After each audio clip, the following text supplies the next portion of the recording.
परम करुणा करुणालय सर्व अवतार सारशिरोमणि श्री श्री सचिनंदन पतित उद्धारण गौर नित्यानंदे अपार अनुकंपाय राधा माधवेर अहेतुकी करुणाय मार्गशीर्ष अध्यायनेर कृष्णपक्षीय साक्षीरा स्थित भक्त गृहश्री अंगने प्रयात पितृदेवेर आत्मकल्याणार्थे बा पूर्वपुरुषगण तादेर आत्म क्रमोन्नति उपलक्षे आजकेर এই সুমঙ্গল মাঙ্গলিক ভগবানের অমীয় গুণগাথা ও সুমঙ্গল ভগবতী অনুষ্ঠানের শুভ আয়োজন। এই আয়োজনে সান্ধ্য অধিবেশনে परम आराध्य अस्मदीय श्री गुरुपाद पद्मे दंडवत प्रणति ज्ञापन पूर्वक इतिपूर्वे व्यासासन अलंकृत करे समग्र उपनिषद सार श्रीमद् भगवद गीता भगवानेर श्रीमुख निर्गलित चिन्मय अमीय दिव्यबाणी जिनि आपनादेर श्रवण कराच्छिलेन आमादेर विनायक कलेजेर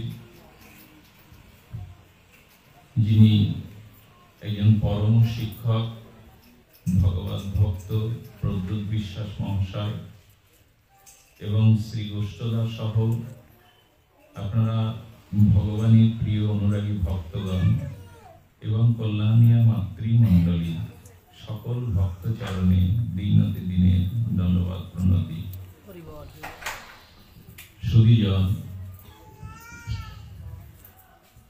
दादा हरिनामेर व्याख्या आस्वादन तार महिमा व्यक्त करछिलेन। हरिनामे जे महामहिमा सेटी महाप्रभु जगतके बा विविध शास्त्रे जानिয়েছেন एक कृष्ण नामे समस्त पाप क्षय आर कृष्ण नाम लইতে प्रेम उपचय। एक बार कृष्ण नाम निले अनंत जन्मेर पाप राशि भस्मीभूत हबे। जेमन सूर्य उदय हले जगतेर अंधकार दूर हय ताते विलम्बित हय ना। उदित सूर्येर किरणमालाय जगतेर अंधकार दूर हय। तेमनि एक बार हरिनाम निले अनंत जन्मेर पाप दूरीभूत हय। द्वितीय बार हरिनाम निले कृष्ण चरणे प्रेम भक्ति उदय हय। वास्तविकताय हय। এখন প্রশ্ন হলো আমরাও তো কম নাম নিচ্ছি না, পাপ ক্ষয় হলো তো, আমাদের ভিতরে প্রেম ভক্তি এসেছে তো? যদি না আসে তাহলে জানতে চেষ্টা করতে হবে হরি নামে কেন ক্রিয়া হচ্ছে না আমাদের। এটাই আজকের আলোচনার বিষয়।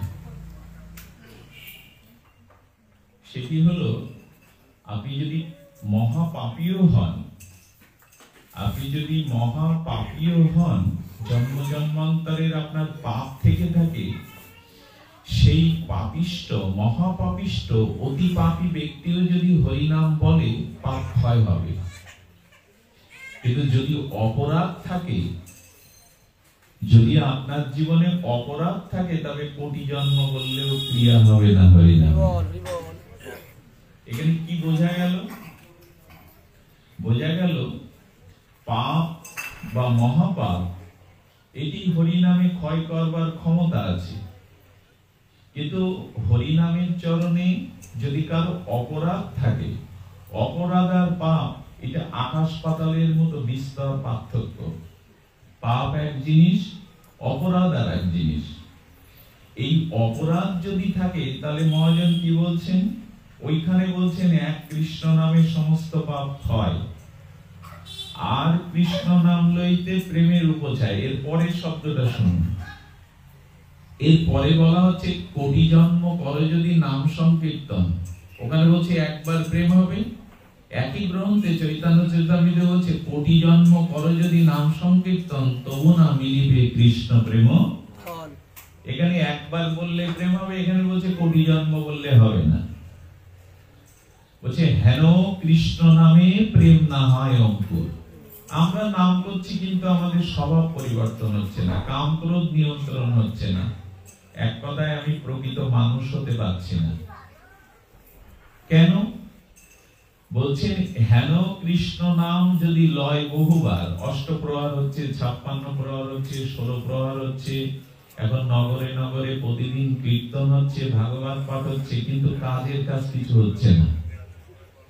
আমরা মানুষ হতে পারছি না, নিয়ন্ত্রণ করতে পারছি না নিজেদের কাম ক্রোধ, শুদ্ধ ভজনে আসতে পারছি না। কোথায় বাধাটা? কোথায়? এই বাধাটাই হলো অপরাধের।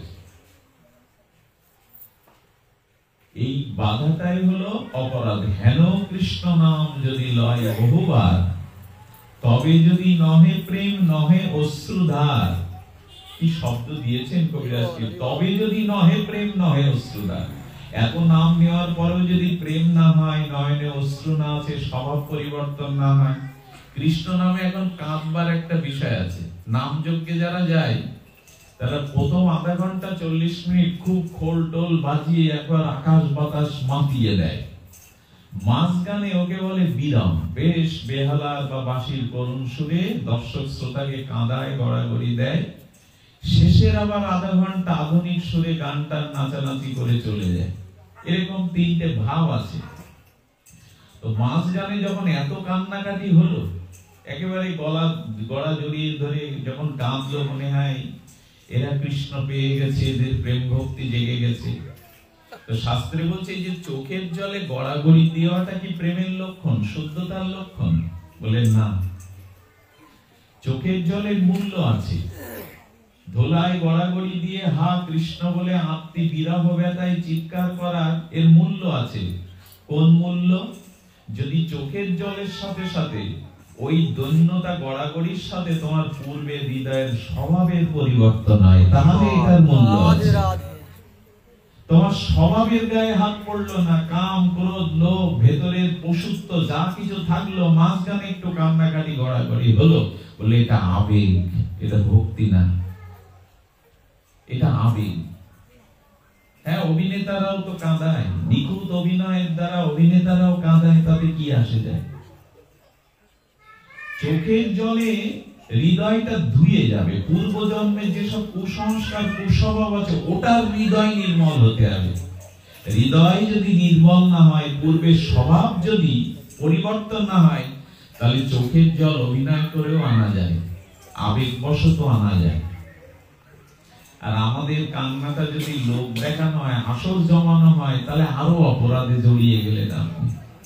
কৃষ্ণ বলেই কাঁদতে হবে, লোক মনোরঞ্জনের জন্য, আসর মাতানোর জন্য কান্না না। কিন্তু এখন এটা রাধাকুণ্ডে এক বৃদ্ধ মা পাঠ শুনতে গেছে, অতি বৃদ্ধা। এখন বাবাজি মহারাজ সেদিন তত্ত্বের পাঠ করছেন, কোন দৈন্য বা বিনয় বা করুণ ভাবে পাঠ করছে না, মানে চোখের জলের কোনো পাঠ নেই। তত্ত্ব কথা, সে আর্ধেক মানুষ ঘুমিয়ে পড়ছে, তত্ত্ব কথা কজন শুনতে চায়? তো বাবাজি যত মুখ নেড়ে নেড়ে তত্ত্ব কথা বলছেন, ওই মা তত হাওয়া করে কাঁদছে, বুড়ো মা। বাবাজি মহারাজ পাঠের পরে শিষ্যকে বলছেন, আমি তো আজ করুণ রসের পাঠ করিনি। তো ওই মা যে হাওয়া করে কাঁদলো আগাগোড়া, ওটা শুনিস তো কাঁদলো কেন? শিষ্যটা মাকে দেখে বলছেন, মা আজকে তো কোনো বিরহের পাঠ হয়নি, করুণ রসের পাঠ হয়নি, তুমি কাঁদছিলে কেন? বলে ছাগলের জন্য। মাটা বলছে ছাগলের জন্য কাঁদছিল। এইখানে ছাগল তত্ত্ব কি? ছাগলের জন্য এইখানে কাঁদছো কেন? খুব আদর করে একটা শাক শিশুকে মানুষ করেছিলাম, কত খাইয়ে কত আদর করে। ছাগলটা 2 দিন আগে মারা গেছে, অনেক বড় করেছিলাম তো তার প্রতি একটা মমতার কারণে কান্না পাচ্ছে। তাহলে এইখানে কান্না পাচ্ছে কেন? বলে যিনি পাঠ করছেন তার মুখে ছাগলের মতো কিছু দাড়ি ছিল, উনি মুখ নাড়াচ্ছেন আর ওনার ছাগলের মনে পড়ছে। উনি বলছেন আমার ছাগলের কথা মনে পড়ছে। নিমাই সন্ন্যাস পালা হচ্ছে, সতীমা আস্তে কাঁদছে, নিমাই রে কার কাছে খাবি, কাকে মা বলে ডাকবি, রাস্তার ধুলাতে গড়াবি নিমাই। নিমাই সন্ন্যাস পালা, নিমাই সন্ন্যাসে যাচ্ছে। এখন এক মা তো আস্তে কাঁদছে, তার কান্না থেকে পুরো আসর জমে গেছে। নিমাই সন্ন্যাসের বিরহের পালা। মা এত কাঁদছো কেন? আমার ছেলে গলা ধাক্কা দিয়ে বের করে দিয়েছে, ভাত দেয় না। আমার ছেলের কথা মনে পড়ে কান্না আসছে। এই কান্না কেঁদে কোনো লাভ নেই। আমার আবার বায়না হবে, দর্শকরা খুব মাতামাতি করবে, আজ কাঁদিয়েছি বটে, এরকম আশা থাকলে কিন্তু অপরাধে জড়িয়ে যেতে হবে। মনের স্বভাবের পরিবর্তন না হলে বাইরের চোখের জলের খুব বেশি মূল্য নাই। অভিনেতারাও কাঁদাতে পারে। সুচিত্রা সেনের কথা মনে আছে, বিখ্যাত মহানায়িকা। উনি জমিদারের ঘরের ঘরণী হয়েছিলেন বটে, ওনার স্বামী জমিদার বংশের। উনি যখন সাদা কালো যুগ, তপন সিনহা বলছেন সামাজিক অভিনয় করতে পারবে, কাঁদতে পারবে? সুচিত্রার অভিনয় দক্ষতার শৈলী এমন ছিল, উনি বলছেন আমি এক চোখে কাঁদতে পারি। আপনি যদি বলেন এক চোখে কাঁদতে, আমি সেটা কাঁদতে পারি। কান্নাটার সাথে হৃদয় স্বভাবের পরিবর্তন হতে হবে। আমাদের ওইটা হয় না। স্বভাব যা ছিল তা হলো, মাঝখানে একটু হই হুল্লোড়, কান্নাকাটি, গড়াগড়ি, ধুলো মাখামাখি হলো। এখন অপরাধ থাকলে আপনার কৃষ্ণ নামে কাজ হবে না। কাজ হবে না মানে কোটি জন্ম অপেক্ষা করতে হবে। একবারে যা হবে, এই বাচ্চাগুলিকে থামান, ওই পাশে যারা, হবে না। এখন এই অপরাধটা কি একটু জানতে ইচ্ছে করছে না? অপরাধটা কি? অপরাধটা 32 প্রকারের সেবা অপরাধ। সেবা অপরাধ কয় প্রকার? মা, এগুলো ব্যাখ্যা করার অবসর নেই, আমি 2-4টে বলে যাই। আর এই যে হরি নাম করছি, এই হরি নামে আবার 10টা অপরাধ আছে। আপনার যদি অপরাধ থাকে তাহলে বলছি কোটি জন্মেও আপনার প্রেম হবে না। তো এই 32 প্রকার নাম অপরাধ, 32 প্রকার সেবা অপরাধ, 10বিধ নাম অপরাধ, আর 6 প্রকারের বৈষ্ণব অপরাধ। এই সব অপরাধগুলো যদি আপনার জীবনে ঘটে থাকে বা এখনো ঘটান, তাহলে কৃষ্ণ নাম প্রেম আপনার অঙ্কুর হবে না। তার মধ্যে নাম অপরাধে শতাং নিন্দা পরমম। নামের যে 12টি নাম অপরাধ, তার প্রথমে হলো সাধু নিন্দা। যিনি জিহ্বায় মুখে সাধু নিন্দা করেন, বৈষ্ণব নিন্দা করেন, এই অপরাধী যদি কোটি জন্ম কৃষ্ণের নাম নেয়, এই অপরাধের কারণে তার নাম স্ফূর্তি। এখন মানুষ পান খেতে গিয়ে জর্দা ব্যবহার করে। এখন জর্দাটা যারা খায় তাদের প্রশ্ন করলে বলে খালি পানটা ঘাসের মতো লাগে চিবাতে, কানপুর হলে ভালো হয়। এখন আমাদের জিহ্বাটা আবার একটু রস দরকার। খালি কথা বললে রস হয় না, একটু সাধু নিন্দাটা না করলে আমাদের জিভে ঠিক রস আসে না। এটা আমাদের স্বভাব হয়ে গেছে। ভক্ত নিন্দা, সাধু নিন্দা, হ্যাঁ, এইগুলি। তো জগতে যদি সাধু নিন্দা করেন তাহলে কোটি জন্ম আপনার। আচ্ছা, সাধু যে অপরাধ করলো তা বলা যাবে না? তুমি তিলক মালা নিয়ে সাধু সেজে বড় মালা পরে শঙ্করধ্বনি দিয়ে বরণ করে নেওয়া হলো, তোমার দোষ ধরা যাবে না? তখন বলছেন আমি যদি কোনো সাধুর দোষ কীর্তন করি, বলি করি, এতে সে সংশোধন হবে তো? যদি কোন রাজ ক্ষমতা তাকে সংশোধন হতে বলে, সমাজপতি বলে বা তার গুরুদেব বলে, তখন তার একটা আশা থাকে আমি সমালোচনা করলে সে সংশোধন হবে না, মাঝখানে আমার নিন্দা হয়ে গেল। এই জন্য দয়া করে জীবটাকে একটু নিয়ন্ত্রণ করবে। সেটা হলো সাধু নিন্দা, গুরু নিন্দা, এটি করলেই শেষ। নামের আরেকটা অপরাধ হচ্ছে নাম বলে পাপী প্রবৃত্তি। আমার গলায় তুলসীর মালা আছে, দাদার সঙ্গে তিলক আছে, আমি সবসময় মালা জপি হরে কৃষ্ণ হরে, ঠিক আছে, এটা মহাপ্রভুর নির্দেশ, হরিনাম জপ করতে হবে। কিন্তু যারা ওই খোল করতাল বাজিয়ে আমরা কীর্তন করলাম 2 ঘন্টা, এখন এই যে আমি জপ করছি, এই যে আমি কীর্তন করছি, আমাদের এই ভিতরে একটা অপরাধ ঢোকে কি জানেন? আমি গোপনে একটু অর্ধেক পাপ করলে আমার দোষ হবে না, কারণ আমি হরিনাম করি তো। এই যে আমি হরিনাম করি, মালা তিলক নিয়েছি, এতে সমাজের মানুষের একটা বিশ্বাস আমার উপরে আসে। আর সেই বিশ্বাসের সুযোগ নিয়ে আমরা মনে করি কি এর প্লাস মাইনাস করা যায়। তো এই বাচ্চাটাকে খাওয়ান না, এর প্লাস মাইনাস করা যাবে। মানে 100 এই পাশে দিলাম 1 কেজি, এই পাশে মাল দিলাম, আলু পটল যাই দিলাম সমান সমান হলো।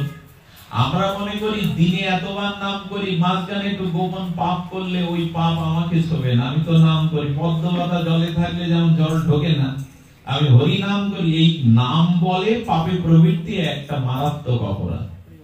আমি গীতা পাঠ করি, আমি ভাগবত পাঠ করি, আমি হরি নাম করি, আমার একটু অর্ধেক অপরাধে ভগবান ওটা নেবে না। নাম করি এই ভেদে যে পুনরায় পাপ করবার স্পৃহা, এই অপরাধ থাকলে তাকে কোটি জন্ম হরি নাম কৃপা করবে না। আর একটা অপরাধ হলো যার কাছে দীক্ষা নিয়েছেন সেই শ্রী গুরুদেব, তার স্ত্রী পুত্র সংসার রোগ শোক থাকতে পারে, অবনটন, কিন্তু তাকে যদি মনুষ্য জ্ঞান করেন যে গুরুদেব আমার মতো একটা রক্ত অংশের মানুষ, তাহলে আপনি হরি নাম থেকে বাদ পড়ে গেলেন কোটি জন্ম। গুরুকে মনুষ্য জ্ঞান করবার সাথে সাথে আপনার অপরাধ এসে যাবে। এই জন্য দীক্ষার আগে 10 বার না 10,000 বার ভাবতে হবে। দীক্ষা নেওয়ার পরে যেন না বলি গুরুদেব টাকার প্রতি লোভ, বছরে 2 বার আসে টাকা নিতে, এই বললেই কিন্তু আপনি গেলেন। আপনার এই জন্ম না, সব জন্মই গেল। বিবাহ আর গুরুকরণের আগে 100 বার ভাবা উচিত এই সঠিক সৎগুরু কিনা। আর যাকে বিয়ে করব সেই বিয়ে করে আমি উপযুক্ত, আমি তার উপযুক্ত কিনা, বংশ মর্যাদা যাই ইত্যাদি ইত্যাদি। বিয়ের এবং দীক্ষার ব্যাপারে খুব ভেবে চিন্তে করা উচিত। মাথায় সাপে কাটলে এইখানে তখন আর ওঝাগিরি করার জায়গা থাকে না। সাপ যদি মাথায় দংশন করে, ওঝাগিরি করার জায়গা নেই। বিবাহ ভুল, দীক্ষা ভুল, তো জীবন শেষ। এই জন্য গুরুকরণটা একটু ভেবে চিনতে, শাস্ত্রে গুরুর কি লক্ষণ দিয়েছেন, তার মধ্যে এই লক্ষণগুলো আছে কিনা, তিনি শুদ্ধ ধারার মধ্যে আছেন কিনা। ওনার 10,000 শিষ্য, উনি বিমানে আসেন, ইন্ডিয়া থেকে আমেরিকায় যান, এই ভেবে দীক্ষা নিয়ে বসলেন, খুব প্রভাব তাই।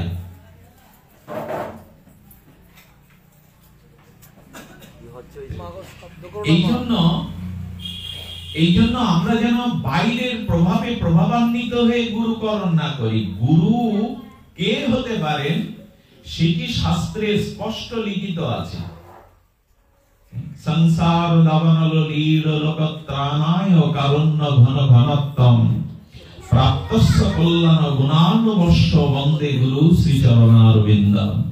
তার মানে গুরুকে সংসার দাবানল লীল লোকত্রাণায়, এই যে জন্ম মৃত্যু জরা ব্যাধি সংসার দুঃখের হাত থেকে যিনি আমাকে জন্ম মৃত্যু জরা ব্যাধি দুঃখের মৃত্যুময় সংসার থেকে অমৃত লোকে পাঠানোর ক্ষমতা রাখেন, তিনি গুরু। জন্ম মৃত্যু জরা ব্যাধি অভিশাপ থেকে, এই ভব সংসার থেকে আমাকে চিন্ময় ভগবত ধামে, মৃত্যু থেকে অমৃতের পথে যিনি আমাকে হাত ধরে পৌঁছে দেন, ইনি গুরুদেব। যাকে তাকে গুরুকরণ করলেন প্রভাবে। এই জন্য গুরুকরণটা খুব ভেবে চিন্তে করতে হবে, নালে কিন্তু দীক্ষার পরে যদি বলেন আমাদের গুরুদেব আসে না, ও গুরুদেবের শুধু এসে টাকা চায়, আশ্রম করবো, এই করবো, হয়ে গেল। কৃষ্ণও আপনাকে কৃপা করতে পারবে না, ভগবানও আর আপনার কাছে এগিয়ে আসবে না যদি গুরুতে মনুষ্য জ্ঞান করে বসেন। গুরুকে মনুষ্য জ্ঞান, কারণ মানুষ হলেও, মানুষের আকার হলেও গুরু হলো ভগবানের কৃপাময় শক্তির মূর্তি। কারুণ্য ঘন ঘনত্তম, ভগবান যখন গুরু রূপে আসেন সেই সদ্গুরুদেবের কৃপা চায়। তাহলে এগুলি সব নাম অপরাধ। আমি 3টে বললাম। একটা হলো সাধু নিন্দা, গুরুতে মনুষ্য জ্ঞান, আর নাম করি এই বলে আবার পুনরায় পাপে প্রবৃত্ত হওয়া। এইগুলো আমাদের অপরাধ, এগুলো যায় না। বেদাদি শাস্ত্রে নিন্দা করা, অন্য শাস্ত্রে নিন্দা করা, আর নামে অর্থবাদ করা। আমি এই নামের ব্যাখ্যা করলাম, এটাই ঠিক, আর কোনো ব্যাখ্যা নয়। এই যা যা বলছি নামের এই গুণ, না নাম অনন্ত, ভগবান অনন্ত, তার নাম অনন্ত, নামের অর্থবাদ করা যায় না। আর ভক্তিকে, হরিনামকে, হরিকথাকে তারা জীবিকা করে, আয়ের উৎস করে, কন্টাক্ট করে টাকা নিয়ে হরিনাম হরিকথা বলে, সংসার চালায় ওই টাকায়, ওটাকেই উপজীবিকা করে। এটা একটা মারাত্মক অপরাধ। সরকারি বস্তু বিতরণের জন্য লেখা থাকে বস্তার গায়ে, দান বা চাল, এটা বিতরণের জন্য, হরিনাম বিতরণের জন্য। দুয়ারে দুয়ারে মহাপ্রভু ভিক্ষা করতে বলেছেন নিত্যানন্দ, রে যাও জীবের দুয়ারে দুয়ারে হরিনাম ভিক্ষা করো। হ্যাঁ, ভাগবত যিনি পাঠ করছেন, হরিনাম যিনি পাঠ করছেন, তাকে আপনি 50 লাখ টাকা দিয়ে দিন, 10 বিঘে জমি লিখে দিন, তাতে আপত্তি নাই। কিন্তু যে কন্টাক্ট করবে, ভক্তিকে, নামকে বাণিজ্যিকরণ করে ওই টাকা দিয়ে সংসার চালাবে এবং কন্টাক্ট করবে, তার মুখে হরিনাম হরিকথা শোনা আর সাপুসৃষ্ট দুগ্ধ পান করা সমান। ভাগবত যা বলেছে তা যদি শোনেন, অবৈষ্ণব মুখ গেরিনান পত হরি কথা মৃতম শ্রবণং নৈব কর্তব্যং যথা সর্বশ্রেষ্ঠ দুগ্ধ পয়। বিষ্ণু পুরাণ বলছেন, এক বাটি দুধ সেটা উৎকৃষ্ট বলকারক, খাঁটি গোদুগ্ধ, একটু ঘন করে জাল দেওয়া আছে, কিন্তু আপনার অজান্তে বাটিতে বিষাক্ত সাপ এসে একটু করে দিয়ে গেল। কোন ফাঁকে সাপটা একটু করে দুধের বাটিটাই মুখ দিল, ওই দুধ খেলে তো আপনার বিষক্রিয়া হবে দুধের সাথে সাথে। তো যিনি বাণিজ্যিক করেন, নিজে আচরণ করেন না, শুধু অর্থ কামাইয়ের জন্য মুখস্থ শক্তি পাণ্ডিত্য দিয়ে এই মোবাইলটা বন্ধ করে দিন, এইটুকুলো করে বেড়ান, বলছেন ভক্তিকে কখনো উপজীবিকা করা যাবে না। আপনারা বলতে পারেন তোর দুয়ারে দুয়ারে নাম বিতরণ করবে, তার সংসার আছে তো তার চলবে কি করে? গোবিন্দ বলছেন, অনন্য চিন্তান তোমাং যে যেন পর্যপাসতে তেসং নিত্যাভিযুক্তং জগৎসেবকমহম। যে শুদ্ধ ভজনের ভক্তির দ্বারা অনন্যভাবে আমার উপাসনা করে, আমি তার সংসারের দায়িত্ব ভগবান মাথায় করে বলে দেব। মানুষ দুটো টাকা চাইলে পায় না, আর একজন ভাগবত পাঠক পাঠ করে যাওয়ার সময় কোন মা 5 টাকা তার রিক্সা ভাড়া ভ্যান ভাড়া দিয়ে চলে যাবে, ওইদিকে তাকায় না, হেঁটে যাব কিন্তু বাবাজিকে একটু প্রণামী দেই, আসল খুলে 5টা টাকা তার হাতে গুঁজে দেয়। চাইলে পাওয়া যায় কিছু, ওগুলো ছুটবে। আপনার যদি ভক্তি থাকে, কৃষ্ণ ভক্তি, টাকার পেছনে আপনাকে না, টাকা আপনার পেছনে দৌড়াবে। এত বড় সাধু মহাত্মা চলে কি করে? এই যে আন্তর্জাতিক কৃষ্ণ ভাবনামৃত সংঘ, এটা চলে কি করে? সারা ওয়ার্ল্ডে, সারা বিশ্বে তাদের যে এত কর্মকাণ্ড, চলে কি করে? টাকা কি ফোয়ারার মতো উঠে খনি থেকে? না, ভক্তরাই দেয়। গৌড়ীয় মঠ, মিশন, বৃন্দাবন, নবদ্বীপ, হাজার হাজার সাধু সন্ন্যাসী চলে কি করে? বলে ভগবানের চিন্তা যারা করে, ভগবান তাদের দায়িত্ব মাথায় করে বহন করে। কন্টাক্টের কি আছে, জীবিকার কি আছে? এখন 40,000 টাকা না দিলে নামের দল পাওয়া যাবে না, তাও সাইন এগ্রিমেন্ট সাইন করতে হবে। বাবা, এই জন্য কাজ হচ্ছে না। হরিনাম আছে, যেমন বটের বীজ আপনি আমি পুঁততে গেলে চারা হবে না, ওটা পাখি খেতে হবে। তারপর ইটের উপর, পাথরের উপর, ভাঙা পাঁচিলের উপর ফেললে চারা হবে। আপনি আমি বটের বীজ, একই তো বীজ, পাখি খেলে চারা হবে, পাঁচিলের উপরে ফেললে, গাছের উপরে। আপনি আমি সরল মাটিকে পুঁতলে হবে না কেন? হলো পাখির পেটে ওইটা সিদ্ধ হওয়ার এমন একটা তাপক্রিয়ার সৃষ্টি হয়, শক্তি, পাথরের উপর জল না থাকলে ওখান থেকে গজায়, কিন্তু আপনি আমি মাটিতে দিলে গজাবে না। এই জন্য ভক্তিকে যেন কেউ জীবিকা না করে। প্রদ্যোতদা বিভিন্ন জায়গায় যান, দেখেছি গোষ্ঠটাকে নিয়ে, উনি কোনোদিন ওনার নিজের মোটরসাইকেল নিয়েও যান। পাঠ তাদের মুখে শুনতে হবে যারা নিজে আচরণ করে। আমার কাছে জিজ্ঞাসা করুন তো, তুমি প্রসাদ পাও? তুমি কতটা হরিনাম করো? তুমি বাড়ি ভগবানের সেবা করো? এই গুণগুলো যদি না থাকে, তাহলে আমার কথাগুলো শুধু পাণ্ডিত্যের ওই বাজারে লেকচারের মতো কোনো কাজ হবে না। আমাকে আচরণ করতে হবে। আমি প্রসাদ ভোজি কিনা, আমি সদ্গুরুর আশ্রিত কিনা, আমি অর্থ বাণিজ্যিকরণ করে পাঠ করতে এসেছি কিনা, আমি নিজে ভগবানের সেবা করি কিনা, হরিনাম করি কিনা, আমি নিত্য তিলকমালা সেবা নেই কিনা, আমার আচরণ আছে তো? এগুলি যদি না থাকে, তাহলে তার মুখে হরি কথা হরি নামে ক্রিয়া করবেন, এখন করছে নাও তাই। আমরা মূল রূপটাই মনে বুঝতে পেরেছি, জানতে চেষ্টা করেছি যে হেন কৃষ্ণ নামে প্রেম না হয় অঙ্কুর, জানিও দেহে আছে অপরাধ প্রচুর। দয়া করে অপরাধগুলো এড়িয়ে হরিনাম করুন, একবার করলে কাজ হবে।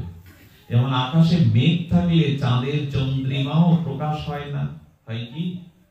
যে জলটা খুব ঘোলা, ওইখানে চাঁদের কিরণ প্রতিভাত হয় তো, পড়ে তো, জলটা খুব ঘোলা, তো চাঁদের কিরণ দেখা যাবে তো না, স্বচ্ছ জলের উপরেই দেখা যাবে। আয়নাতে মুখ দেখা যায়, কিন্তু আয়নায় দর্পণে যদি মল জমে যায়, ময়লা জমে যায়, ওর সামনে দাঁড়ালে মুখ আর দেখতে পাচ্ছে না, ময়লা জমে রয়েছে। তো যার হৃদয় অপরাধ, তারও হরিনাম কাজ করবে না। মেঘ থাকলে চাঁদের কিরণ প্রতিভাত হবে কি করে?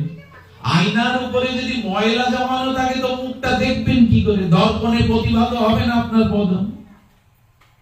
এই জন্য অপরাধ মার্জিত হয়ে হরিনাম করতে হবে।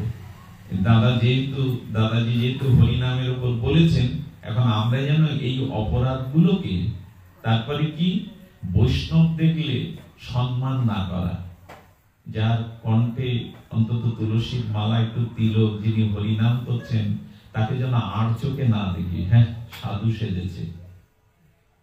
এই বৈষ্ণব দেখে যদি আপনার ঘৃণা বোধ আসে, মনে একটু কার্পণ্য বোধ আসে, ওকে দেখে সবাই হরিধ্বনি দিচ্ছে, আমি দিতে যাব কেন? আরে সবাই উঠছে, বাবাজি এসছে, আমি উঠতে যাব কেন? এমন কি হয়ে পড়েছে?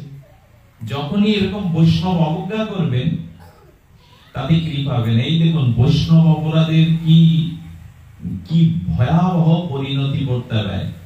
মহাপ্রভু শিবাসঙ্গনে বিষ্ণুকর্তায় সাক্ষাৎ ভগবান বিষ্ণু রূপে সব ভক্তদের কৃপা করছেন, যে যা কৃপা চাইছে দিচ্ছেন। এখন মহাপ্রভুর গর্ভধারিণী জগৎ জননী সচিমা এসেছেন, ওইখানে তার সামনে এখন নিমায় না, পেটের ছেলে না, ভগবান স্বয়ং। বলে প্রভু আমাকে একটু প্রেম ভক্তি দিন। সচিমা বলছে মহাপ্রভু নিমাইতে, তখন তো উনি বিষ্ণুকর্তায় বিষ্ণু রূপে প্রকাশ হয়েছে, নিমায় না। তখন উনি মায়ের দিকে তাকিয়ে ভক্তদের বলছেন, ওনাকে বলে দিন ওনার কৃপা হবে না, উনি প্রেম কোনো কালে পাবেন না। নিজের গর্ভধারিণী সচিমাকে নিমাই বলছে মহাপ্রভু। ভক্তরা তো বিস্ময়ে অবাক হয়ে বলছে, প্রভু উনি জগৎ জননী, ওনার কৃপা হবে না কেন? বলেন ওনার বৈষ্ণব চরণে অপরাধ আছে, এই জন্য ওনার প্রেম ভক্তি কোনো কালে হবে না। শিক্ষা দিতে গেলে আগে নিজেকেই দিতে হয়, নিজের ঘরকেই দিতে হয়। অন্যকে শেখাবার আগে নিজের ঘরকে শেখাতে হয়। মহাপ্রভু এই নীতিতে চলতেন, নিজের মাকে দিয়ে জগৎকে শিক্ষা দিচ্ছেন। বলে ওনার কৃপা হবে না। এই তো ভক্তগণ হাত জোড় করেছেন, প্রভু মা বিশ্ব জননী, জগৎ জননী, প্রভু ভগবানের গর্ভধারিণী জগৎ জননী সচিমা, তার কি অপরাধ থাকতে পারে? আসলে নিমাইরা ছিল দুই ভাই। বড় ভাইয়ের নাম বিশ্বরূপ, আর মহাপ্রভুর নাম ছিল বিশ্বম্বর। পরবর্তীতে নিমাই বা গৌরহরি, শ্রীকৃষ্ণ চৈতন্য যায় বলি। এত অস্থিরতা হলে হয় নাকি ভগবত? এই মা কথা বলিস না তোরা, এই ওদের নিষেধ করো। মোবাইল গুলো একটু বন্ধ রাখুন আপাতত, অন্য কথা পরে বলেন। বড় ভাই বিশ্বরূপ, ছোট ভাই বিশ্বম্বর।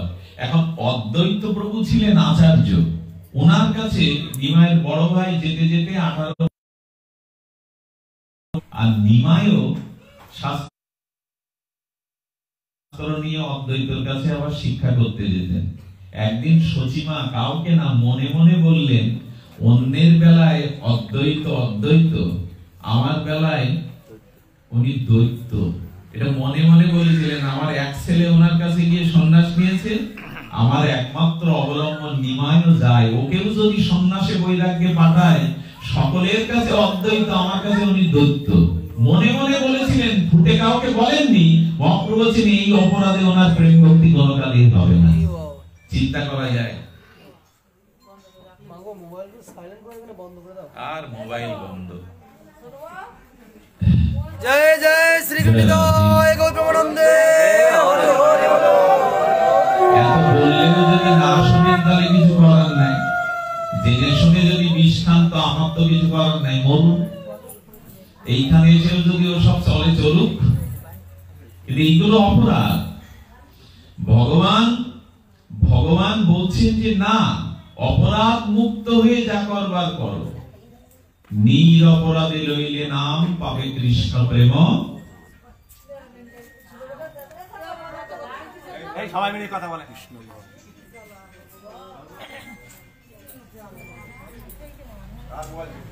জয় রাধে। কি সব ওই একটা শব্দই, এটা টেপ রেকর্ড না, সুইচ না টিপে দিলাম বাজলো। অপরাধ থাকলে তো বাবা না ঘুরিয়ে যায়, পথ চলার মতো আলো দেখতে দেখতে আবার অন্ধকার নেমে আসে। আমরা বলছিলাম যে অপরাধ মুক্ত হতে হবে। অনেক হয়েছে এইসব কথা, মূল কথায় ফিরে আসি। যেটুকু নাম করবেন অল্প করে, এক মালা দুই মালা করুন, দুইবার কৃষ্ণ বলুন, একবার বলুন, একটু অপরাধ শূন্য হয়ে বলুন। এখন এই মহাপ্রভু যখন বললেন, সচিমা তখন মূর্ছিত হয়ে পড়ে গেলেন। সঙ্গে সঙ্গে অদ্বৈত প্রভু করলেন কি, বলছেন প্রভু এর উপায় বলে, যার চরণে অপরাধ তার চরণ ধুলি মাথায় গায়ে মারতে হবে, না হলে প্রেম হবে না। চিন্তা করা যায়, কোথায় সচিমা কোথায় অদ্বৈত ঠাকুর। অদ্বৈত এই শুনে পড়ে গেলেন যে আমার চরণে সচিমার অপরাধ, উনি বিশ্ব জননী, ভগবান জননী। যে অদ্বৈত পড়ে গেলেন, ওনার চরণগুলো করিয়ে নিয়ে আর সচিমার অঙ্গে মাখানো হলো। সচিমা উঠে, উনি লেখাপড়া জানতেন না, অক্ষর জ্ঞান ছিল না, কিন্তু ভাগবতের শ্লোকগুলো অনর্গল বলে যেতে লাগলেন। দেবকী যেমন কংসের কারাগারে কৃষ্ণকে স্তব করেছিলেন, অপরাধ চলে গেছে, মেঘ কেটে গেছে, এখন চন্দ্রের চন্দ্রিমাটা প্রকাশ হচ্ছে, ওনার অপরাধ গেছে, উনি ভগবানের স্তুতি করতে লাগলেন ভাগবতের। তারপরে কি বোঝা গেল? মেঘ থাকলে, কালো ঘন ঘটা মেঘ, ক্রিয়ন প্রকাশ হবে না, চন্দ্রের চন্দ্রিমা বিলো। অপরাধ যতক্ষণ আছে ততক্ষণ আপনার হরি নামে স্ফূর্তি হবেই না। এটাই ছিল বলবার অভিপ্রায়। মেঘ সরে গেলেই, ময়লাটা মুছে ফেললেই দর্পণের উপরে, আয়নার উপরে তখন দেখা যাবে। জলটা খোলা হলে চন্দ্রের কিরণ পড়বে না, ওই জলটা স্বচ্ছ হতে হবে। আসুন বাকি জীবনের যেটুকু কৃষ্ণ কৃষ্ণ বলি, এই অপরাধ একটু এড়িয়ে, অন্তত বৈষ্ণব দেখলে যেন মাথাটা নত হয়, অন্তত সাধু নিন্দাটা যেন মুখে আর না করি। সাধু তার দোষে সে পতন হোক, আমি মাঝখান দিয়ে কেন নিন্দা করতে যাব? এবং শাস্ত্রে বলা আছে, মদ্যপ যদিও পাইবে উদ্ধার। যিনি মদ খান তিনি কখনো সাধুগুরু কৃপা পেলে উদ্ধার হতে পারেন। পরনিন্দুকের কোন কালে নাহিত নিস্তার। যদি পরের নিন্দা করে বেড়ান, তার কোন কালে নিস্তার। যদি এইটাই কারণ ওই জর্দার মতো, মানে একটু জর্দা লাগবে, কত মশলার কটু, জিভটা এমনি রস পায় না যদি সাধু সমালোচনা না করি, যদি না করি। এখন আমাদের উপায় কি, সেই উপায় আমি সংক্ষিপ্ত করে আপনাদের একটু জানাবার চেষ্টা করছি। আমাদের আসলে হয়েছে কি, একজন 6 মাস মজুরি খেটেছে, আজ 6 মাস বাড়িতে বউ ছেলে মেয়ে নিয়ে এই জমানো টাকা খাবে। 6 মাস তার মজুরি খাটা, 12 মাস তো কাজ হয় না, কৃষি কাজ যেমন। 6 মাস খেটে খুটে গাড়িতে টাকা নিয়ে একটু আসতে, মাঝখানে একটা জঙ্গল পানা পড়ে।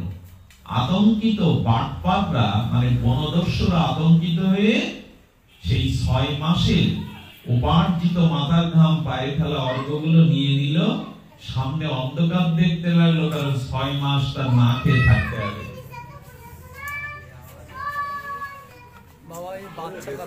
তাহলে এখন কি হবে?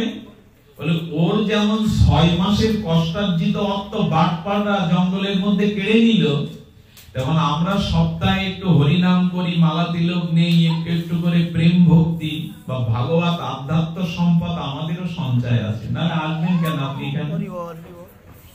আপনার পূর্বে একটু হরিনাম, হরিকথা একটু পূর্ণ আছে, প্রেম ভক্তি আছে, না হলে এখানে আসতেন না কেউ, হরিকথাতে আপনার রুচি হতো না। তা আমরাও ভজন সাধন করে যেটুকু সম্পদ, আধ্যাত্ম সম্পদ, পূর্ণ সম্পদ রোজগার করি, আমাদের ওই বনদস্যু এসে সব কেড়ে নিয়ে যায়। এই বনদস্যু কারা? চলুক আমরা এদিকে বলতে থাকি। বনদস্যু কারা? আমার কথা কি বোঝা যায়? একজন 6 মাস কেটে আগামী 6 মাসের জন্য নিয়ে যাচ্ছে। এখন তার অর্থটা যদি কেউ কেড়ে নেয় বনদস্যু বাটপাড়রা, তাহলে তো তার জীবন অন্ধকার। কি করবে সে? এখন আমরাও যাও একটু হরিনাম করেছি, এই জন্মে হোক পূর্ব জন্মে হোক, একটু বৃন্দাবনে গেছি, একটু অতিথি সেবা করেছি, একটু হরিনাম করেছি, আমাদেরও সঞ্চয়টা একজন কেড়ে নিয়ে যাচ্ছে। তারা কে জানেন? এই বাটপাড় দস্যু কি জানেন? কাম, ক্রোধ, লোভ। এরা আমরা যতই এখান থেকে কিছু সঞ্চয় করি, ওই বাটপাড় দস্যুর মতো আমাদের থেকে গাঁটির থেকে সেই পয়সাগুলো, তেমনি আমরা যেটুকু তীর্থে যাই, বৃন্দাবনে যাই, দান ধ্যান করি, আমাদেরও বাটপাড় বনদস্যু এই কাম, ক্রোধ, লোভ, মোহ এগুলো কেড়ে নিয়ে যাচ্ছে। এখন করবেন কি? এই জন্য আমরা এক পা ভক্তির পথে এগোই, আর যা কিছু সঞ্চয় করি কাম, ক্রোধ আমাদের, ওইগুলো তো দমন হয়নি। এখন ঠাকুর মশাই নরোত্তম ঠাকুর বলছেন এই কাম, ক্রোধ, লোভ জয় করার 3টে অমোঘ মন্ত্র আজ আমি আপনাদের জানাবো। এই মুহূর্তে যদি মন্ত্রগুলো হৃদয়ে নিতে পারেন, তাহলে কাম, ক্রোধের হাত থেকে আপনি নিষ্কৃতি পাবেন, নিশ্চিত পাবেন। প্রেম ভক্তির মহারাজ ছিল নরোত্তম ঠাকুর এই সমাধান দিয়ে গেছেন। কাম কৃষ্ণ আরাধনে, ক্রোধ ভক্তদ্বেষী জনে, লোভ সাধু সঙ্গ হরি কথায়, মোহ ইষ্ট লাভ বিনে, হ্যাঁ, মদ কৃষ্ণ গুণগানে নিযুক্ত করিব যথা তথা। শব্দগুলো একটু মন দিয়ে শুনুন, আমি বেশিক্ষণ আপনাদের বিঘ্ন ঘটাবো না। এইটুকু মন দিয়ে, এই কথা বলবার জন্য এত কথা বলা। আমাদেরও যা কিছু পুণ্য, একটু ভগবত ভজন সব হরণ হয়ে যাচ্ছে, কাম, ক্রোধ, লোভ নিয়ে যাচ্ছে। চুপচাপ থাকো। এই কাম, ক্রোধ, লোভ বাটপাড় রূপ বনদস্যু সব হরণ করে নিয়ে যায়। কাম তো আগুনের মতো, সব পুড়ে, আগুনে যা দেবেন পুড়াবে। ও দেখবেন একটা শাস্ত্র কিনা, ভালো কথা লেখা আছে কিনা, মহাপুরুষের জীবনী কিনা, আগুনের ধর্ম বাবা যা পাবো পড়াবো। আপনার কামই তো সব পুড়িয়ে দিচ্ছে। কাম দমন হলো, দাদা আপনি কি করলেন?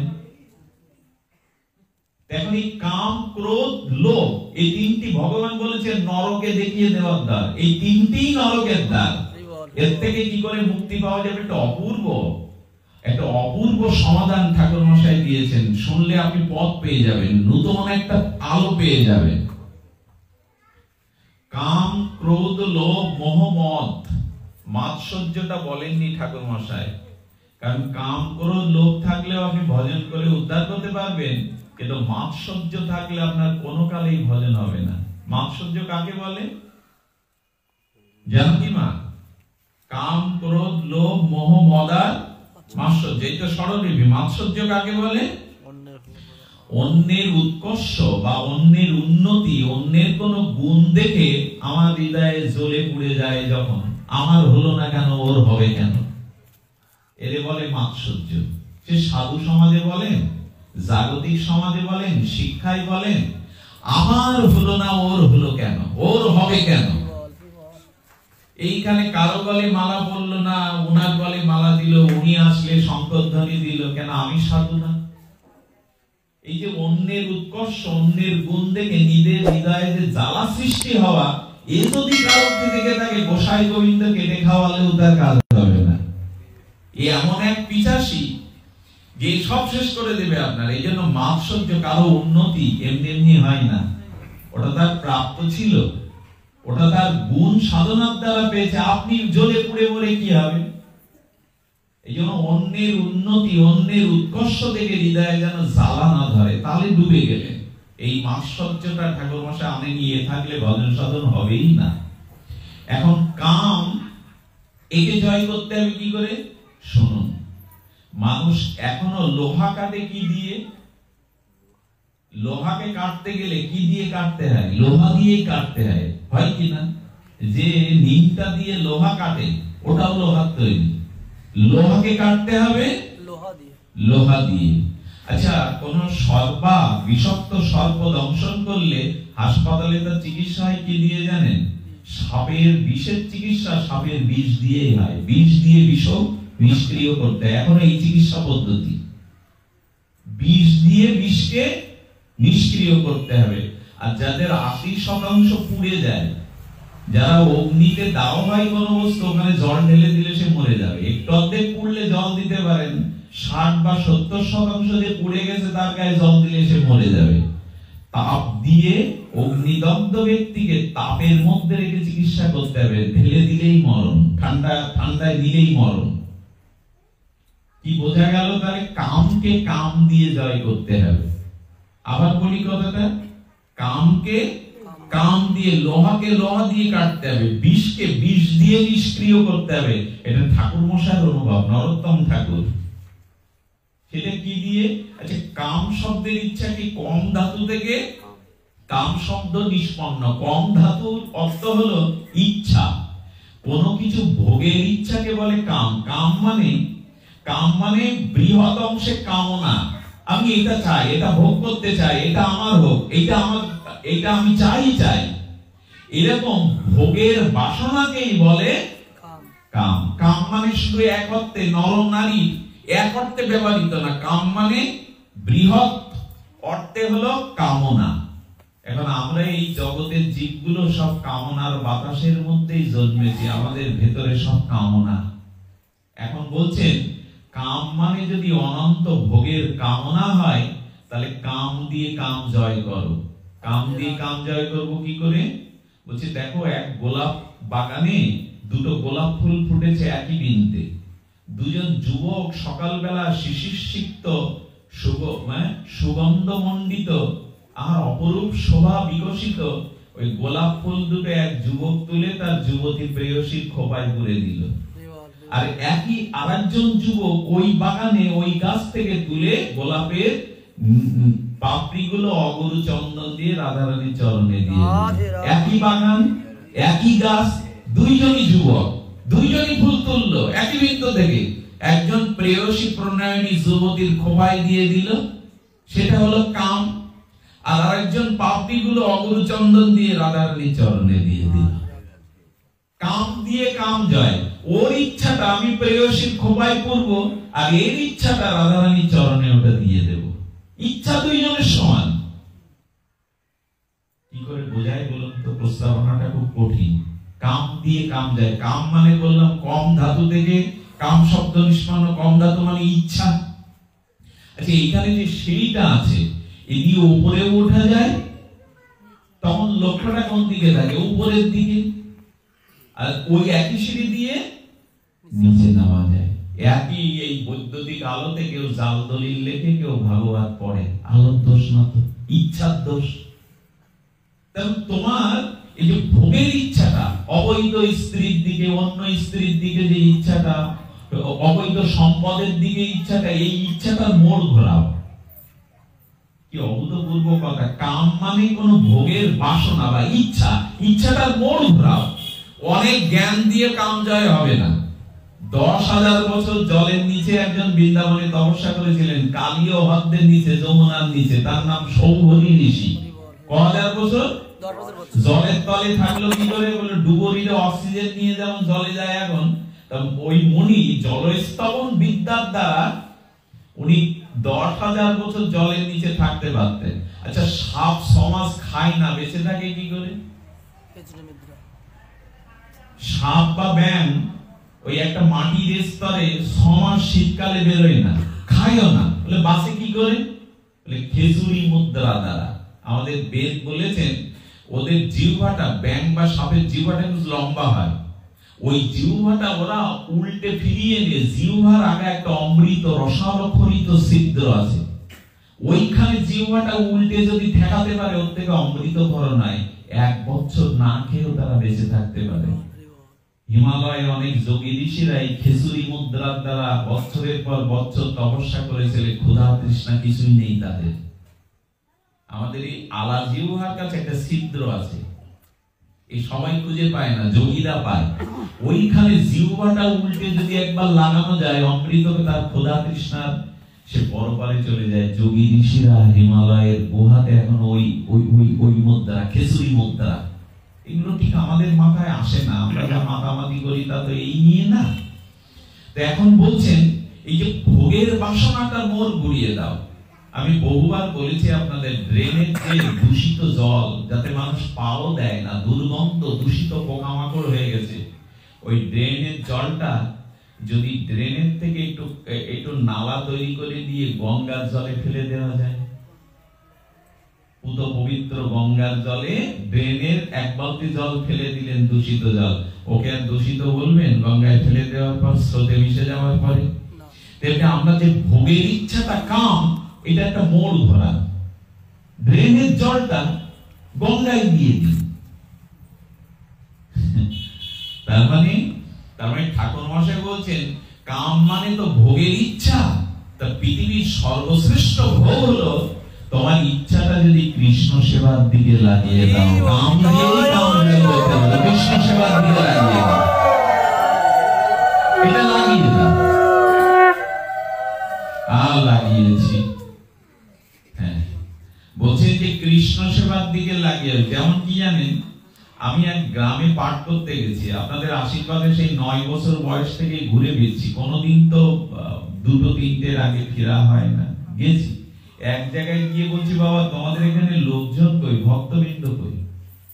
যে প্রভু, ভক্তবৃন্দ হলো 9টার পরে আসবে। কেন? কিছু লোক সারাদিন কাজ সেরে ওই হাটে, মানে পাশে বাজার আছে, ওখানে চার দোকানে যায়।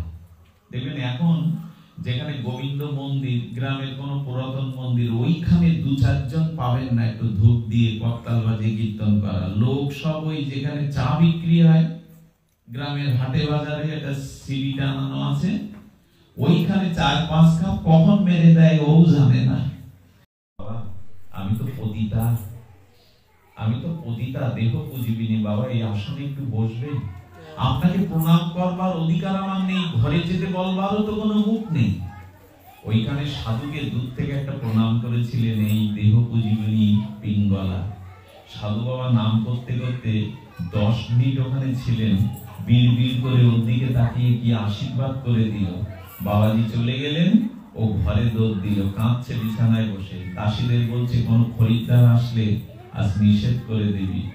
ওই টাকা পয়সা রাতের মধ্যে গরিব দুঃখী ব্রাহ্মণদের দান করে সকালবেলা বৃন্দাবনের উদ্দেশ্যে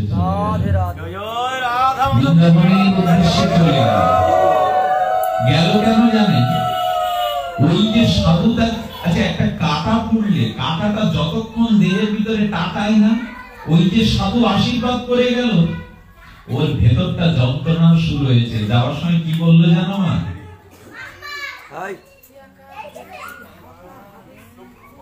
যাওয়ার সময় বলে গেল, আমি আশায় ছিলাম পরপুরুষের, ভাগ্যক্রমে মহাপুরুষের দেখা পেয়ে গেলাম। আপনার জীবনে ইচ্ছাগুলো এরকম পরিবর্তন হতে পারে। আমি ভেবেছিলাম পরপুরুষের আশায়, কিন্তু এখন দেখলাম পরম পুরুষ আমাদের ঢুকলো, সাধু পুরুষ। সাধু কৃপা বিনা আপনার জীবনের কোনোদিন পরিবর্তন হতেই পারে না। কোন শুদ্ধ ভক্তের কৃপা ছাড়া আপনার জীবনে কোনো ইচ্ছার পরিবর্তন হবেই না। নিজের চেষ্টা এটা পারবেন না, কোনোদিন পারবেন না। ছিল পরপুরুষের আশায়, সাধু পুরুষ তার মোড় ঘুরিয়ে দিল। এই জন্য কামকে যদি ঘোরাতে হয়, কামনাকে যদি ঘোরাতে হয়, কি আর বলবো আপনাদের। আমাদের এই ফরিদপুরের এক কামক পুরুষ বিয়ে করেছিলেন এক সুন্দরী রমণীকে। স্ত্রীর প্রতি তার এত মোহ, স্ত্রীকে 2 বছর সে বাপের বাড়ি পিত্রালয়ে যেতে দেয় না।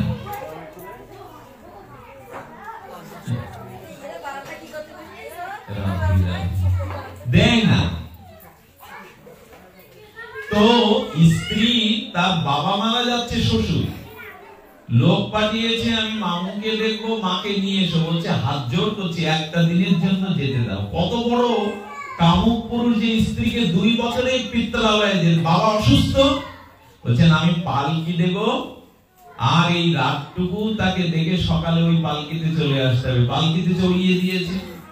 1 কিলোমিটার যাওয়ার পরেও দৌড়ে বল পালকি, যারা বেহারা বলছে পালকি বেরাবো, যাওয়া হবে না। বলুন তো মাটা কত কষ্ট পায়। ফিরে এসে ঘরে দৌড় দিয়েছে, ঘরে দৌড় দিয়ে নিজের বসন খুলে ফেলেছে ওই মা। এখানে বাস্তব দৃষ্টান্ত, যেগুলো আমার দিকে তাকাও। এই কামি বলছে আমার দিকে তাকাও। যখন নিজের দিকে তাকাতে বলছে, বলছে দেখো আমার এই রূপ যৌবনটা দেখো। আচ্ছা, আত্মা যদি চলে যায়, আমি মরে যাই, আমাকে ভালোবাসতে পারবে আজ রাত্রে? আমার দেহটা জড়িয়ে ধরে থাকতে পারবে? আত্মা যদি চলে যায়, মারা যায়, ও চোখ গুলো বড় বড় বসনটা খুলে বলছে এদিকে তাকাও। আমার আত্মা যদি চলে যায়, মরা শরীরটাকে জড়িয়ে পড়ে থাকতে পারবে? যত বড় সুন্দরী হোক, কোন কুমারী যুবতী যদি মারা যায়, আত্মহত্যা করে বা মারা যায়, কোন যুবককে বলবেন যে এই শরীরটা রেখে দাও 2 দিন? নখ থেকে চুল পড়তে ওই যুবতী সব আছে।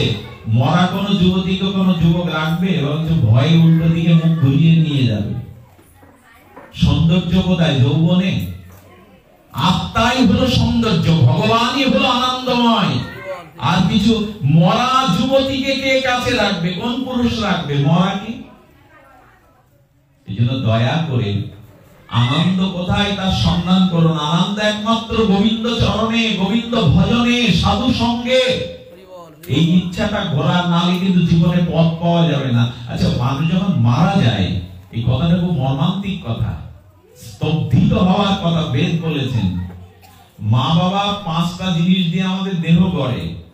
তাপ, অগ্নি। আচ্ছা, আমাদের মরার সময় তাপ চলে যায় তো নাকি? তাপ চলে যায় না? তাহলে অগ্নি মানে তাপ ছেড়ে দিলাম। এই মহা প্রপঞ্চে ওই 5টা জিনিসে আছে, ক্ষিতি, তেজ, মরুত। তাপ ছেড়ে দিলাম। আচ্ছা, শেষ নিঃশ্বাস ত্যাগ করা মানে আমার বায়ুটা ছেড়ে দিলাম, বাতাসে মিশিয়ে দিলাম, তাপে তাপ মিশিয়ে দিলাম। সীতাতে পোড়ানোর সময় জলটা কি হলো? বাষ্প আকারে তিনটে দিলাম। আর চিতায় পোড়ানোর পরে ছাইটা মাটিতে মিশে গেল। কটা মিশে গেল? তাপ চলে গেল, নিঃশ্বাস মানে বায়ু চলে গেল। চিতায় পোড়ানোর পর জলীয় বাষ্পটা বাষ্প হয়ে উড়ে গেল জল, আর ছাইটা মাটিতে মিশে মাটি হয়ে গেল, আর এই 5টা মহাকাশে মিশে গেল। আত্মাটার কি হলো? এই চিন্তা যারা করে না তারা গোবদ্ধ। আত্মচিন্তা যার নেই, এই শরীর ভোগ সুখ নিয়ে যে মেতে আছে, ভাগবত বলেছে সে পশু তুল্য। এই জন্য দক্ষ রাজা যেদিন শিব নিন্দা করলো, শিব নিন্দা করলো না দক্ষ রাজা, ওর মাথা কেটে ছাগলের মাথা পরিয়ে দিয়েছিল। যাদের আত্মচিন্তা নেই, শুধু দেহ ভোগের চিন্তা, এরা আকারে মানুষ হলেও ধর্মহীনা, আমি পশুবি সমানা। এরা ভোগ করতে এসছে জগতে, বলে এদের পশু বুদ্ধি। ভাগবত কি অপূর্ব কথা বলে দিয়েছেন, কিন্তু আমাদের মননে এলো না, চিন্তনে এলো না। ওই যে স্ত্রীটা ওইভাবে বললো, সকালে ওই স্বামী ওকে ত্যাগ করে বৃন্দাবনে চলে গিয়েছিল, ওই এক কথায়, এক তীরের আঘাতে। তাই তো মরা স্ত্রীর শরীরকে তো আমি জড়িয়ে ধরে ভালোবাসতে পারবো না। তাহলে এই দেহটা না আত্মাটা প্রিয়? এই আত্ম অনুসন্ধান। মরার পরে আপনি 5টা থেকে তৈরি হয়েছিল দেহ, আত্মা কোথায় গেল? এই আত্মাকে উদ্ধারের, মৃত্যুর পরে আত্মার যাতে একটা শুভ গতি হয়, একটা উচ্চ স্তরে আত্মা উত্তীর্ণ হতে পারে, এই চেষ্টা করার নামই হলো সাধন ভজন। যারা এটা করে না, দুঃসংবাদ হলো ওই দিন আত্মাটা শুকর কুকুরে ওই প্রজন্মে চলে যাবে। আত্মার ঊর্ধ্বগতি যদি না হয়, নিম্ন গতিতে আপনাকে পতিত হতে হবে। কেউ যেন নিশ্চিন্তে, গত বছর এই কথাটা বলেছিলাম, আমার মনে আছে, কেউ যেন মনে এই ভেবে বসে না থাকে আগামী জন্মে আবার আমি মানুষ হব। কত সোজা না। এই যে দুর্লভ মনুষ্য জন্মটা পেয়েছেন কোন ভাগ্য ফলে, ঈশ্বরের করুণায়। কিন্তু মৃত্যুর পরে আপনি আবার আত্মার উদ্ধারের চেষ্টা যদি না করেন, মৃত্যুর পরে আত্মার কিন্তু অপরপতি ঠেকানো যাবে না। এই দেখুন একটা ঘটনা বলি, মালদহের ঘটনা, পশ্চিমবাংলা মালদহে। এই মালদহে একটা ছেলে, দাসীর ছেলে, লোকের বাড়িতে এঁটো কাটা মুছে বেড়ায়। ওই এঁটো কাটা মুছে দাসীগিরি করে ছেলেকে এইচএসসি পাস করিয়েছেন। প্রথম বিভাগে 10 জনের মধ্যে 1 জন। সার্টিফিকেটটা নিয়ে ছেলেটা দৌড়াচ্ছে, মা চরণে প্রণাম করে শুভ সংবাদটা দেব। এই মালদার স্টেশনে ওই কথা ভাবতে ভাবতে দৌড়াতে ট্রেনে কাটা পড়লো, কয়েক খন্ড হয়ে গেল। কিন্তু ওর গতি ছিল মাকে জানাবো আমি পাস করেছি। ওর জীবাত্মাটা, ওই যে আত্মাটা দেহ থেকে বিযুক্ত হয়ে ছুটে চলে গেল। খন্ড খন্ড দেহটা কাপড়ে ঝুলিয়ে ওই দক্ষিণী মায়ের কাছে নিয়ে গেল। আত্মচিৎকার করছে মা। ওর জীবাত্মাটা ওই শরীরে ছিল তো, মৃত্যুর সময় যে চিন্তা করে ওই গতিতে মার কাছে চলে গিয়ে বলছে, মা আমি পাস করেছি। আরে আমার কথা মা শুনছে না কেন, কাঁদছে কেন? আমি তো বলি এই তো আমি। তারপরে মৃত্যুর পরে যে 60-70 বছর ধরে যে দেহের ভিতরে আত্মাটা ছিল, মৃত্যুর পরে আত্মাটা আপনাকে ছেড়ে যেতে তার কষ্ট হয়, ওই দেহের মধ্যে আবার ঢুকতে চেষ্টা করে, কত কথাই বলে, কিন্তু কোনো কথাই সেদিন আর জগতের কেউ শুনতে চেষ্টা করেও দেহের ভিতরে ঢুকতে পারবে না। ওইখানে দেখ দুর্ঘটনা ঘটলো। ওখানে এক তান্ত্রিক কবিরাজ ছিল, সে ওই আত্মাটার অবস্থান বুঝে মন্ত্রের দ্বারা তাকে আবদ্ধ করে 40 বছর তন্ত্র সাধনা যারা করে এর ঘর ভাঙে ওর জুড়ে দেয়, এই করালো। ওই আত্মাটা 40 বছর ধরে কাটিয়ে নিয়েছে, উদ্ধার হয়নি। ভাববেন না মরার পরে সব মিটে গেল। এই 5টা মিশে গেল প্রপঞ্চে। আত্মার উদ্ধার যদি আপনি না করেন, সেদিন কিন্তু শুকর কুকুরে জন্ম দেন। আচ্ছা, এই যে পূর্ণ অবয়ব পেয়েছি, যদি অন্ধ হই, যদি বিকলাঙ্গ হই, যদি বধির হই, কালা হই, হরি কথা কানে যাবে? হরে কৃষ্ণ মন্ত্রটাও বলতে পারবো না, চোখের সামনে তো দেখছি সব। এই জন্য আত্মার উদ্ধারের চেষ্টা যারা না করে, আর আত্মা এই দেহ ভোগ নিয়েই সারাটা জীবন কাটলো। ভোগ বাসনা তো আমাদের কম না, আমরা ভোগের মধ্যেই আতুর হয়ে ডুবে আছি, আত্মচিন্তা তো নাই। গীতা বলেছে উদ্ধারে তো আত্মা অবসাদায়, নিজেকে নিজে উদ্ধার করো। খবরদার, মৃত্যুর পরে কোন ছেলে মেয়ে শ্রাদ্ধ করবে তাই আমি উদ্ধার হবো এই আশায় থেকো না। সব পুত্রের হাতে জলের জল, শ্রাদ্ধে উদ্ধার হতে নিজের উদ্ধার নিজে করে চলে যাও, নিজের উদ্ধার নিজে করো। আমি আপনাদের আর সময় না নিয়ে, পরিবেশটাও যেভাবে স্থির হওয়া দরকার আমি পাচ্ছি না, বারবার আমার একটা দুর্বলতা আছে, স্থির না হলে আমি কথা বলতে পারি। আচ্ছা, এর সামনে একটা বড় লাঠি যদি জল নড়ে, লাঠিটা কি সোজা দেখা যায়? জলের মধ্যে নড়ে। ভাগবত আসরটা স্থির হওয়া চাই। আমি যেটা বলছিলাম, কাম কৃষ্ণ আরাধনে, আপনি ড্রেনের জলটা কামনা বাসনা একটু ঘুরিয়ে দিন। আচ্ছা, একটা রাখলেন, ক্রোধকে কোথায় রাখতে হবে? ক্রোধ তো সব থেকে বিধ্বংসী। বলছে ছোট ক্রোধ দিয়ে বড় ক্রোধ দিয়ে জয় করো। ক্রোধটা কোথায় রাখবেন? বলে ক্রোধেও ভক্তি হয়, বলে ক্রোধেই তো ভক্তি হয়। কাম ক্রোধ লোভ নরকের দ্বার, আর এখানে কাম ক্রোধ লোভ ভক্তির দ্বার। ক্রোধ ভক্তদ্বেষী জনে, তোমার সামনে যদি কেউ গুরু নিন্দা সাধু নিন্দা করে, আর তুমি যদি ঘাড় নাড়িয়ে পক্ষ ও পক্ষ দুই পক্ষ ভালো থাকতে চাও, যার নিন্দা করছে তার কাছে গিয়ে ভালো থাকবেন, আর এখানে যে নিন্দা করছে তার কাছেও ঘাড় নেড়ে সমর্থন করবেন। এই করলে কি হবে জানেন? আপনার পূর্ব জন্মে যা কিছু পুণ্য আছে, ভক্তি আছে, আর এই জন্মে যা কিছু করেছেন, যদি সাধু নিন্দাতে সমর্থন করেন, বৈষ্ণব নিন্দা আপনার দুটোই যাবে। যা কিছু অর্জন করা সব চলে যাবে। মা পার্বতী শিব নিন্দা শুনে দেহ ত্যাগ করেছিলেন। বাবার মুখে স্বামীর নিন্দা শুনে উনি বলেছিলেন, যারা সাধু নিন্দা, বৈষ্ণব নিন্দা, ভক্ত নিন্দা শ্রবণ করবে, ওই শ্রবণের সাথে সাথে সে যদি সমর্থন করে দুই কুল বজায় রাখার জন্য, আমাদের ভাবতে এরকম, আমাদের কোনো স্বতন্ত্র ব্যক্তিত্ব নেই। আমরা যখন যে জলে ধারণ করি ওই রং ধারণ করি, স্ফটিকের মতো। লাল দিলে রং, হ্যাঁ অমুক বৈষ্ণবের এই দোষ আছে, তা আছে, এর কাছেও ভালো থাকবো, ওইখানেও ভালো থাকবো। এরা ব্যক্তিত্বহীন। যারা আপনার সব ব্যাপারে হ্যাঁ করে সাই দেয়, জানবেন তাদের থেকে শত্রু আপনার কেউ নেই। তো কি হয়েছে বলেন, যারা সাধু নিন্দা বৈষ্ণব নিন্দা করে, রাজা হলে তার প্রাণদণ্ড দিতে হবে, আর ক্ষমতা থাকলে জিভ কেটে নিতে হবে। এগুলো তো আমরা পারবো না।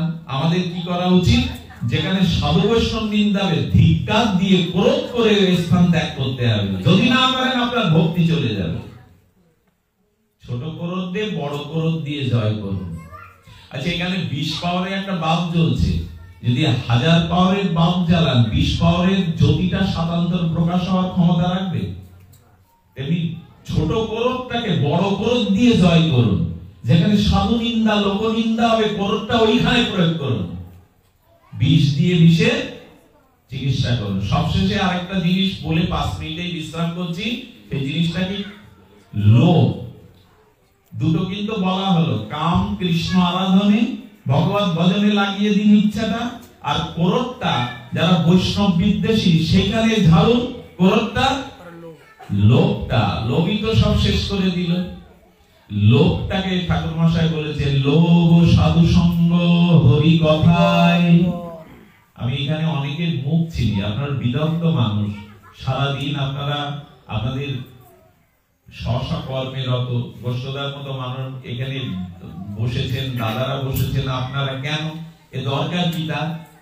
আপনাদেরও আপনারা প্রতিষ্ঠিত, শিক্ষা দীক্ষায় আভিজাত্যে এখানে কেন বসবেন? বলেন কি, হ্যাঁ ঘরে বসে তো আমি একটু শরীরের সুখ দিতে পারতাম, বিনোদনমূলক অনুষ্ঠান, খাওয়া দাওয়া, গল্প গুজব করতে পারতাম, কিন্তু লোভ যদি সাধু সঙ্গের দিকে দিয়ে দেন, হরি কথাতে যদি কোনোদিন লোভ জন্মায় আপনার জীবনে, একটা লোভ বাড়ান সাধু সঙ্গ হরি কথায়, আর আপনার কোনো অধঃপতন হবে না, এটা আমি নিশ্চিত করে ভাগবত থেকে বলতে পারি। আপনার লোভ যদি হরি কথাতে হয়, কবে সাধু মুখে হরি কথা শুনবো? এই জীবনে যদি হরি কথাতে রুচি না হয়, জানবেন আপনার ভক্তি বা উন্নতি, ক্রমোন্নতি কোনোদিন হবে না। থার্মোমিটার, একে বলে তাপমান যন্ত্র, আপনার কতটা গায়ে তাপ হয়েছে এটা মেপে দেয়। থার্মোমিটারই মাপে জ্বর ক ডিগ্রি, কার ভিতরে কতটুকু ভক্তি আছে এটা মাপবার কি জানেন? মিটার। হরি কথাতে কার কত তো রুচি হয়েছে ভগবত কথায়। পরীক্ষিত মহারাজের অভিশাপ চলে গেল 7 দিন কৃষ্ণ কথা শুনে, নাকি অন্য কিছু করেছিল পরীক্ষিত? তক্ষক দংশনের 7 দিনে মৃত্যু হবে, এটা অভিশাপ ছিল তো। হরি কথা শুনে উদ্ধার হয়ে গেল।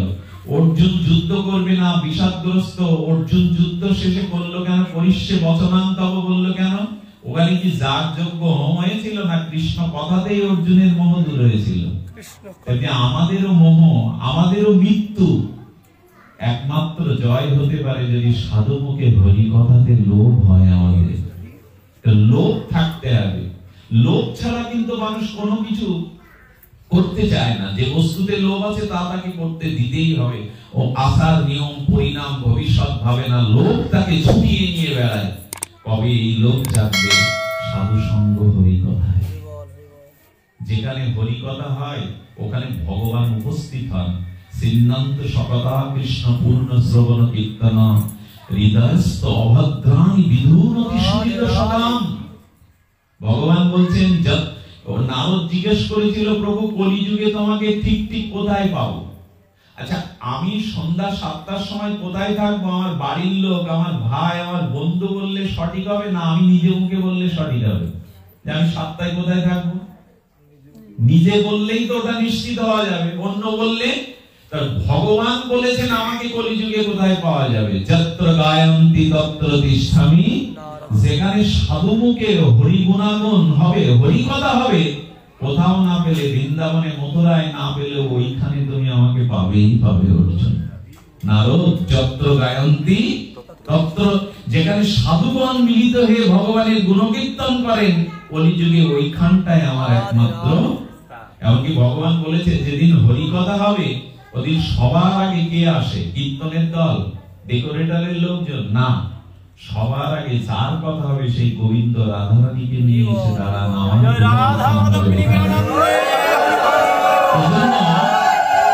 জীবনে হরি কথা শুনুন। আমাকে একজন প্রশ্ন করছে, দাদা এই যে ধর্মীয় যাত্রা হলে 5,000 লোক হয়, আর এইসব যজ্ঞে টজ্ঞে সন্ধ্যাবেলায় 2-3 হাজার লোকে আপনাদের ভাগবতের লোক কম হয় কেন? না, এটা এখন অভিশাপ বুঝেছে। আমরা পরশুদিন ফরিদপুরে এক জায়গায় গেলাম, দেখি 10 থেকে 12,000 শ্রোতা। ঢাকা থেকে পর্যন্ত গাড়ি নিয়ে চলে এসেছে দুটো হরি কথা শুনবে।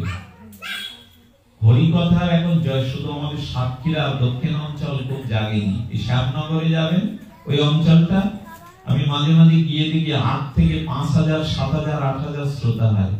মাটির উপরে বসে তারা হরি কথা নির্বিবাদে শুনছে। হরি কথার বাতাবরণটা শুধু আমাদের সাতক্ষীরা অঞ্চলটা খুব জাগেনি। এখানে হরি কথার পূজা পার্বণের কদর আছে। হরি কথা যতদিন রুচি না হবে আপনার জীবনের কোনো পরিবর্তনই নাই।